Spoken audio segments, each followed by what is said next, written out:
Hi there. Welcome to Tea with the Druid 130, brought to you by the Order of Bards, Ovates and Druids. Eimear Burke here, hosting Tea with the Druid tonight. So just let me know that you're here. Hi, Sasha from Arizona. Welcome. I'll just wait for a few more people to arrive. Loads. There's people from Ohio, Tricia, Mary Meat, Brian from Michigan, Lynn. Hi, Mervyn from Skegness, Nova Scotia, Washington. They're flying now. Bristol, Scotland. Lovely. Switzerland. Wonderful to see you all. My apologies for last week. It was not my internet connection, but it was my laptop. So I have since got a new one, and I am now learning how to navigate with Mac. So I'll just see how great. Norwich. Hi, Kate. Greetings from Portugal. Wonderful. This is so reassuring to see the names. Anyway, so tonight what I'm going to do is tell you another story. And this is a story about Diancecht, one of the gods of the Tuatha Dé Danann. And the Tuatha Dé Danann were that tribe of people that means the tribe of Danu. Danu was the great mother goddess of the Celts, actually, Ireland here, but also throughout Europe. And the Tuatha Dé Danann were the people who occupied the island of Ireland before the Milesians or the Celts came. And so, as I said, Diancecht was one of the gods. He was the god of healing. And he is known as the father of medicine in Ireland. And he was a very magical and powerful healer and very, very well respected. And Diancecht, the meaning of his name, Dian means swift. And Cecht has a number of meanings. One is power, and the other is traveling. So the god of healing, that notion of him traveling swiftly to heal the people to heal his people. Now, when the Tuatha Dé Danann came to Ireland first, there were also already a tribe of people here called the Firbolg. So there was a battle between them called the First Battle of Moytura. And before the Battle of Moytura, in preparation for the battle, Diancecht, with his son Miach and his daughter Arme, they made a well in Acha Ovloch, the field of the apple tree, close to the battlefield at Moytura. And they chanted spells and incantations into that well.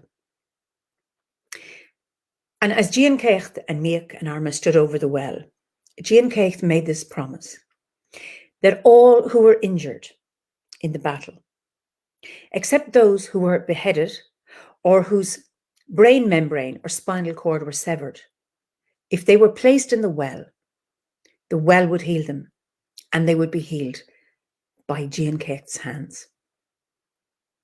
Now, this well was known by two names. One was Tubersláine, or the well of healing, or the well of health. And the other one, which I love, was Loch Liva, the lake of herbs, because Diancecht had collected many, many herbs from Lusma, which means the plain of the herbs, nearby Moytura, and placed them all into the well. And so it was, during the battle, all of the injured warriors were placed in the well, and they emerged healed and whole again. And even those who had been fatally wounded, when they were placed in the well, it is said, they rose up, sleek and sound, without blemish, spot, or hurt on visage or noble body. And so, during the Battle of Moytura, Nua, the king of the Tuatha Dé Danann, was injured and lost his hand. And although it wasn't a fatal injury, it was bad news for Nua because it meant he could no longer rule as king. For it was ruled that only a person without blemish could rule as king. But now Diancecht, being such a skilled healer, fashioned quickly a silver hand and attached it to Nua's arm. And it is said that it had the vigor of every hand in it. And that allowed Nua to rule again as king. And that is how he got his name, Nua Argath Love, or Nua of the silver hand. Now, Miach, Diancecht's son, was also a very skilled healer. And he felt that his king shouldn't have a silver hand, but should have his own hand back. So using the magic of his learning, he went looking for Nua's hand, and he searched on the battlefield and he found it. And he kept Nua's hand with him for 3 times 3 nights and days. For 3 nights and 3 days, he held Nua's hand to his side until the skin began to grow back again. And then for another 3 nights and 3 days, he held Nua's hand to his breast until it became whole and healed. And then he called Nua to him and attached the healed hand to his arm and held it until they became one. And Nua was whole and healed once more.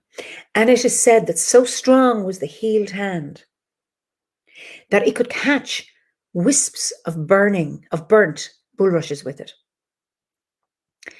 Miach was very happy with a job well done.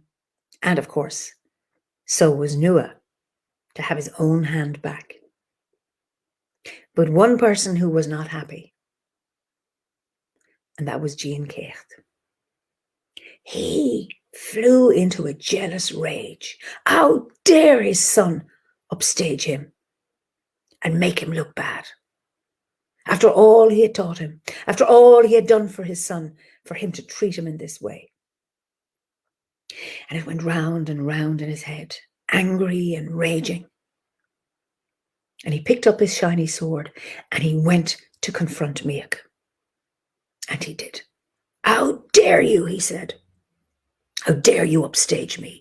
How dare you show me up? How dare you do this to me? After all I've given you, my knowledge, my skills. And Miach looked his father in the eye and he said, Father, I have done only what it is you taught me. What I have done was not to you. It was to and for our king, Nua. I knew I could heal his hand, and that is what I had to do, and that is what I did. I had no wish to disrespect you, but this is a tribute to your healing, or your teaching of me in the arts of healing. Diancecht was having none of this. He couldn't be mollified. He picked up his sword and struck at Miach, cutting him here, a deep wound. But Miach, being the powerful healer that he was, put his hand on his neck, and instantly the wound was healed. But Diancecht was not to be deterred, and he lashed out again at Miach and cut him on this side, a wound even deeper. But Miach once again put his hand on his neck and he healed himself.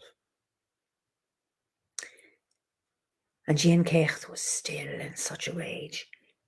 He struck a third blow at Miach and cut him here right down to the bone. Still, Miach placed his hand on the wound and he was healed. But Diancecht was not giving up. And he struck a fourth blow at Miach, cleaving his brain in two. And there he fell on the land, dead. And when Diancecht saw his son split in two, lying dead on the ground. He felt such remorse and regret and grief, and he wept and wailed, sorry at what he had done to his son, at the madness of it. And at the grave, at the funeral, Diancecht made a prophecy, and he said, if Miach be no more, then Arma shall remain. Now, Arma loved Miach dearly. They were very, very close. It was like they were more than brother and sister. They were the best of friends, and they shared each other's knowledge of healing. And she was bereft, grief-stricken at the loss of her brother and her best friend. And she would visit Miach's grave every day. And she would cry and talk to him. And her tears would drop and land on the soil. And on the third day, she noticed little shoots peeping up through the ground in the shape of a person. She realized that Miach was communicating with her from the other side. He was teaching her all he knew about herbs. And after 3 more days, the grave was full of herbs in the outline of a human form. 365 herbs were growing on that grave. 365. One for every joint and sinew. One for every day of the year. One for every illness in the world.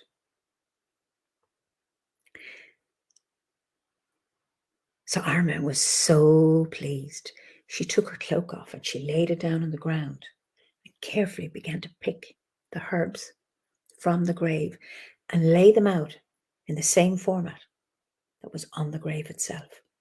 And she began to study the herbs, to know their name, to recognize them, and to understand their properties. And she was so engrossed in what she was doing, she never noticed her father coming towards the grave. Now, Diancecht, still grieving over the loss of his son and over his own stupidity, came to pay his respects to his son and to beg forgiveness. But as soon as he laid eyes on his daughter, he recognized immediately what she was doing. He hadn't brought a sword with him.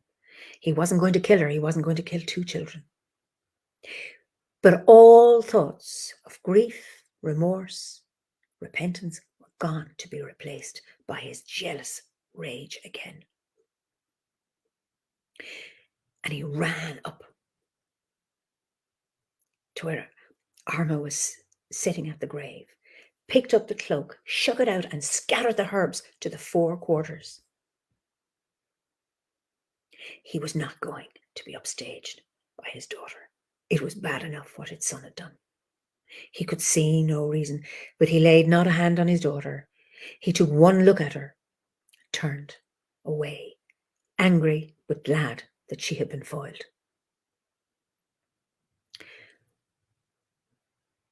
Arma was broken-hearted, devastated at the loss of those herbs, and she quickly ran around and tried to gather as many of them as she could, holding in her memory the herbs that she could recognize and the bit of knowledge she had. And she gathered many, but she didn't manage to gather all 365 herbs. And so today, that is why we don't know the properties of all the herbs, nor do we have a cure for all illnesses. But Diancecht's prophecy still holds. If Miach be not, Arma still remains. And to this day, Arma is the patroness of herbalists in Ireland. So, another meaning of the name Diancecht. Well, cecht is another word for plough. It seems strange. Where does the god of healing How does that match with a swift plough? And it's like this. In Old Irish, there was no distinction between a vegetable, a plant, and a healing herb. And it was said that all you needed to do to be healthy was to grow leeks and celery in your garden. So this gives us the notion of food as medicine. And I studied herbalism for 4 years. And the approach used was the wisdom way, as opposed to the heroic way. The heroic way is, for example, you have antibiotics and chemotherapy. The wisdom way is about focusing on nutrifying the body with herbs so that the body and the mind can restore themselves. And the first line of treatment, the basis of all herbal remedies from the wisdom way, is nutrient herbs. And for example, two common ones in this part of the world, I know there are people from all over the world, are nettles and dandelion. And they are common weeds and very safe to take, with no known side effects, and that there are no contraindications when taking them with other medicines. And this lockdown has given me an opportunity to go back to my herbs. I'd kind of neglected them because I was so busy and I was traveling a lot. And I've spent evenings going around foraging in my garden. It's a wild garden. I'm not a very tidy person. And I have been foraging for food, and also herbs to make tea. And it is said that the herb you need to keep healthy grows near where you are.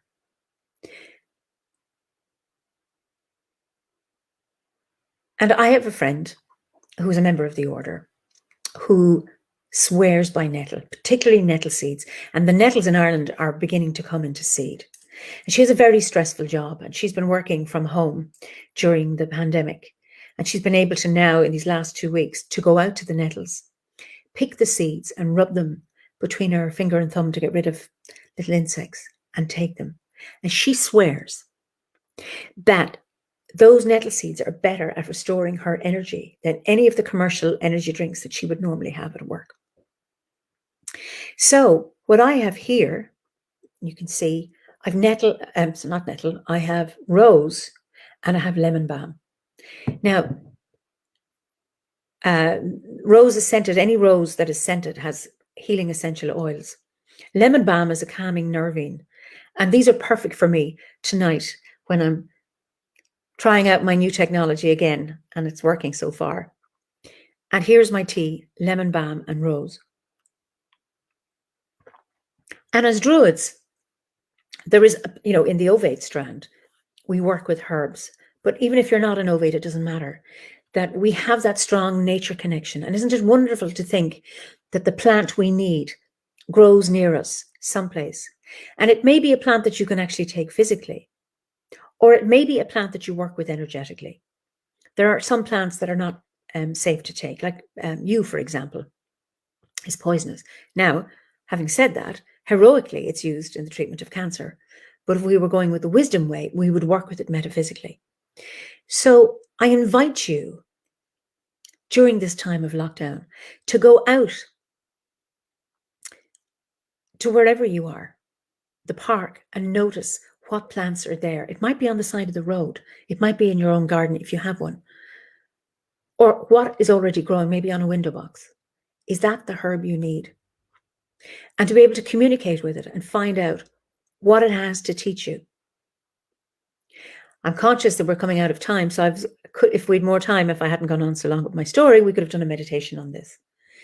But I invite you to go foraging. You may not even know, you may be, I suppose, anxious about, is this plant safe to eat? I don't recognize it. If it calls you, you can pick it, work with it. You don't have to ingest it, but working with it metaphysically. There are lots of books on foraging and food for free, and obviously depending on where you live in the world. So I'm interested to know what herbs call you. What are important to you in your landscape? I see somebody just identified wild lemon balm on my garden this morning. Lovely.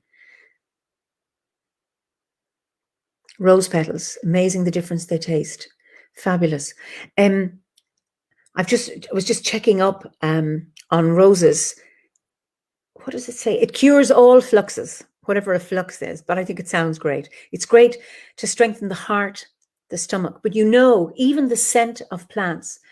I was walking along the road last night, and the smell of honeysuckle. Now, that's not safe to take, but as soon as I get that smell, it's like I get uplifted. It cheers me up. So there's a magic in herbs we may not know because of what Diancecht did. All the properties of herbs. But as Druids, we can work with them magically. And I think that's a wonderful thing.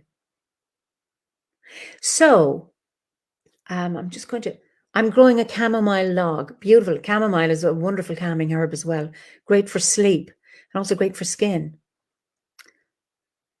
Just looking for more. Ash and oak trees. Lovely. Herb Robert, mugwort. Wonderful borage. Borage is a great stress reliever. Oregano. Tarragon. Jojoba, I see. Creosote, not where I am, but it's wonderful that it's about finding watermint. Lovely. That's in Northwest Oregon. Elderflowers, and of course the elderflowers are in bloom now. And just when I get the perfume, it's exquisite. Last week I made elderflower fritters, and you can make. I see plantain is brilliant. Plantain you can eat. It's great for drawing out foreign bodies. Basil, I see it. St. John's wort, that's coming into flower. I have it in my polytunnel. It's a wonderful herb. Sage, absolutely. I love how nature supplies. That's exactly what I'm talking about. Basil for bathing, wonderful. Apple mint tea. Mullein, great herb too. So it's wonderful to see your comments and how connected we can be with them, even though we may not be trained herbalists. But as Druids, we can engage with them and maybe learn more. You can learn stuff from books, but it's, at the beginning of the Bardic Raid, we talk about the Book of Nature, and it's about learning from nature and how these herbs can teach us so much. Well, I think that's all for now. It's been lovely to have you join me, and I will go and finish my rose and lemon balm tea, and I'm so glad that this went smoothly. I look forward to reading your comments and to see you all next week for more Tea with the Druid. So, slán go fóill, goodbye for now.